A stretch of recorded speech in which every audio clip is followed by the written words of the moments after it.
আসসালামু আলাইকুম রহমতুল্লাহ। কি অবস্থা সবার রমজান কিভাবে কাটতেছে? আমি তো রমজান আসছে নিয়ে কোনো ভিডিওই আপলোড করতে পারতেছি না।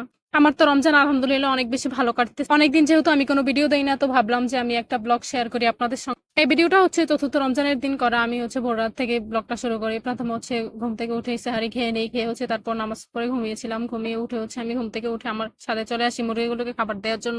এসে আমি তারপর মুরগিগুলোকে খাবার দিয়ে নিচে যাই। বাসায় গিয়ে হচ্ছে আবার আমি আমার কিছু কাজ করতে বসি। আমার একটা জামা আর হচ্ছে আপনাদের ভাইয়ার একটা পাঞ্জাবির পিছনের পাড়াটা আমি কাজ করেছিলাম কারণ হচ্ছে ভিডিও করার জন্য। তো যেহেতু এখন ভিডিও করা শেষ, তো এখন আমি হচ্ছে এগুলো বসে বসে আবার কাটতেছিলাম। কাটা শেষ করেই হচ্ছে আমি আবার বসে যাই একটা পাঞ্জাবিতে হ্যান্ড পেইন্ট করার জন্য। পাঞ্জাবিতে হ্যান্ড পেইন্ট করা শেষ করে আমি চলে যাই গোসল করতে। গোসল করে এসে হচ্ছে আমি আবার নামাজ পড়ি। নামাজ পড়ে হচ্ছে অনেকক্ষণ কোরআন তেলাওয়াত করে তারপর হচ্ছে প্রায় 3:30টার দিকে আমি রান্নাঘরে যাই।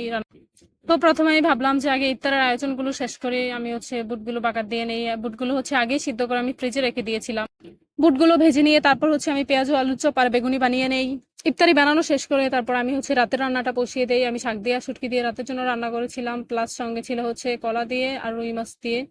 তো তরকারিও রান্না করা শেষ করে আমি চলে গিয়েছিলাম হচ্ছে শরবত বানানোর জন্য। শরবতের জন্য হচ্ছে চিড়া ভিজিয়েছিলাম আর গুড় ভিজিয়েছিলাম। রান্নার কাজ শেষ করে আমি আবার ছাদে আসি আমার মুরগিগুলোকে দেখার জন্য। এসে হচ্ছে দেখি যে মুরগি ডিম পেড়েছে। মুরগির ডিমটা নিয়ে হচ্ছে পরে আবার নিচে যাই। গিয়ে হচ্ছে যাইতে যেতে হচ্ছে আমি দেখি যে ইফতারের সময় হয়ে গিয়েছে। তারপর হচ্ছে আমি ইফতার করে নেই।